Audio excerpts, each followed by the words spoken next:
Ashamaa harka fuunee jaalatamtoonni fi kabajamtoonni hordoftoonni seenaatuuf nageenyi koo kan jaalalaa kabajaa iddoo isin jirtan hundatti isin haa qaqqabu. Hadda viidiyoo biraa qabadhee isinii deebi'ee jira. Viidiyoon hadda qabadhee isinii deebi'ee warra Beeruut Libaanoon keessa jirtan jechuudha. Viidiyoo tana hunda keessanii sheer akka gootan maqaa waaqayyootiin ani isin gaafadha. Rakkoo caalu akka isinitti hin dhufneef jechuudha. Keessattuu yeroo ammaa warri madaamiin keessan isin baastee karaarra jirtan oodi tanaan dura osoo rakkinni kun hin dhufin baatanii ala jirtan jechuudha keessatti kan xiyyeeffatu. Haga dhuma viidiyoo tanaatti hordofaa rakkoo isinirratti deemamaa jiru kana hundi keessanuu sheer walii godhaan isin jira. Warri biyya biraarra jiraatan illee hiriyoottan keessaniif kan biyya Beeruut keessa jirtaniif adaraa waaqayyoo sheer walii godhaan isin jedha. Guyyaa rakkina irratti kufame akkas ta'een bu'aan qabu jechuudha. Dursanii irraa of eegutu barbaachisa waan ta'eef kanaaf haga dhuma viidiyoo tanaatti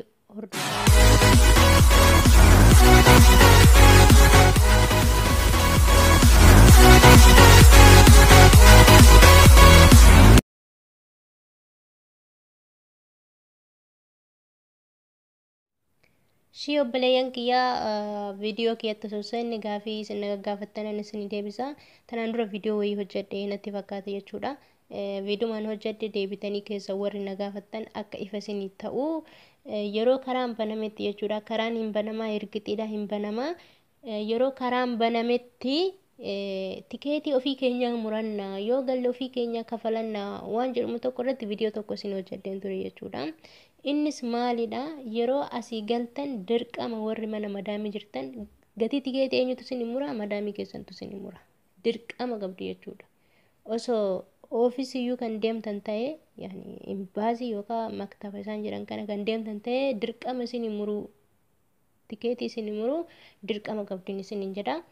Haa guddatu yaa xiqqaatu wanni beekame hin jiru jechuudha. Hololatu jira malee wanni sirriitti akkanatti noormaalii adda baba'ee beekame hin jiru gatii tikeetii jechuudha. Kanaaf garuu karaa noormaalii yoo baname gatii tikeetii eenyu isin mura?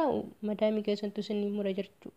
Warri mana madaamii jirtan amma warri mana madaamii kontiraatan jirtan isaantu isin mura. Yoo galle hoo ofii keenya of dandeenye hoteela teenya warri jettan viidiyoo kana isin hojjedheen jira jechuudha. Tanaan dura wanni akkasii sirraa'ee jira isiniin jedhee akkamitti sirraa'ee biyya kamuu haa ta'u biyya kam yeroo galtanitti bultii sadi dura dhibee kanarraa qoratamtanii cheekii san harkatti qabatanii yoo galtan guyyaa sadi bira osoo hin dabarre jechuudha. Qaxitaa gara biyya keessanii yookaan maatii keessanitti dabalamuu dandeessan isiniin jedhee isinitti toluu didee jechuudha. Isinitti toluu didee yookaan immoo madaamiin keessan dhibee kanarraa isin qorachiisuu dadhabanii haalli isinii mijatuu didee zim jettaniituma gara biyyaa hangaltan yoo ta'e cheekii osoo hin qaban gara biyyaa hangaltan yoo ta'e hoteela bultii torba teessan torbe tokko 14 sanirraa gadi bu'ee bultii torba akka teessan saniin booda dhibee kanarraa laalchifamtanii gara maatii keessanitti akka deebitanii viidiyoo isin hojjedheen ture. Kana nama tokko keessan waan na gaafattaniifan akka ifa isinii ta'uu fi viidiyoon kiyya kaharraa ani hadda na fide jechuudha. Ijoollee yeroo ammaa rakkinaan ala keessa jirtan akkasuma madaamiin keessan isin gattanii ala keessa jirtan hadaraa sheer godhaa viidiyoo tana sheer godhaati waliin gahan isin jedha. Yeroo ammaa kana ijoolleen tokko jiranii ijoollee sanniin feesbuuk irratti gadhiisanii jiranii fuudhee immoo asirratti maxxansuun natti hin tolle malee gadhiisanii jiranii haga ijoollee nama 4 hin gahan jechuudha. Ijoollee sunniin ijoollee hojii akkanaa seensisne jedhanii gurgurataa jiran jechuudha. Yeroo ammaa kana hojii akkanaa seentanii birrii argattanii jedhanii wantoota garaagaraa irratti raawwachiisaa jiran. Please irraa of eegan isin jedha. Ijoolleen Habashaa jechuudha. Ijoolleen Habashaa Oromoo haa ta'u namni osoo hin taane ijoolleen Itoophiyaa hojii isin seensisne jedhanii waan akkanaa kana akkana seeni akkas ta'e hojjedhu. Yoo isiniin jedhanii hojii isaan seentanii hin hojjetinaan waan isin jedhu walumaa galatti jechuudha. Walumaa galatti hojiitu argame asiin seena isaan ijoollee Itoophiyaa keenyatti miti tokko dhufanii tuuniin nu biratti gala. Amma yeroo ammaa kana karaanis waan banamuuf ta'u waaqayyoon galanni haa ga'u ni banama. Yeroo kanatti warri ofirraa baasanii gataniyyuu gaabbii keessa jiran. Sababni isaas hin argata sarratanya ammaan booda hin argata waan ta'eef jechuudha. karaan yoo baname kan bira jirtu hin galti kontiraata ofii fudhatan hin galanii garuu kan biraa argachuu hin danda'anii sababa isaanis birriin isaanii itti fidatan hin qaban waan ta'eef jechuudha. Kanaaf dhufaniituyyuu waan akkana gali yoo kasuuqi akkana na gali na hojjedhu isaanuu warri biyya kanaa jiraattonni biyya kanaatu yoo kan akkasii isin hin jedhanii hin galinaan isin hin jedhani. Wantoota garaagaraa ta'aa jira gurgurataa jiranii ijoolleen shamarranii daffaramaa jiranii kanaaf of eeggannoo gochuu qabdan jechuudha. Birriidha jettanii ammoo wantoota garaagaraa irra hin bu'inaan isin jedha. Wantoota garaagaraa yeroo isin jedhu shamarran wantoota garaagaraatu saaxilamuu danda'a.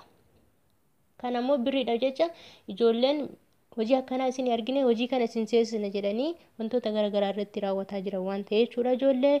Kanaaf namni kamuu isin jedha namni kamuu hojii hin jira hojii kana seeni hojjedhu yoo isin jedhan hojii seentanii hojjechuu dhiisuudhaan isin jedha.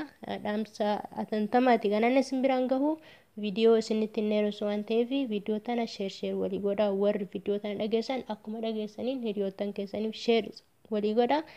Hojiin argame hojii kana seeni hojjedhu warri jedhanii isin seensisan hojii kamuyyuu seentanii hojjechuu dhiisudha jechuudha yeroo kanatti.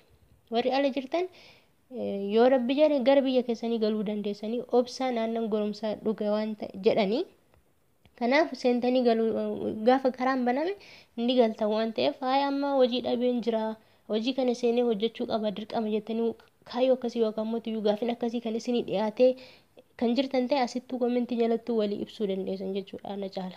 Kanaaf hojii kamuu seentaniitiin hin hojjetinaan isin jira kara kamiinuu.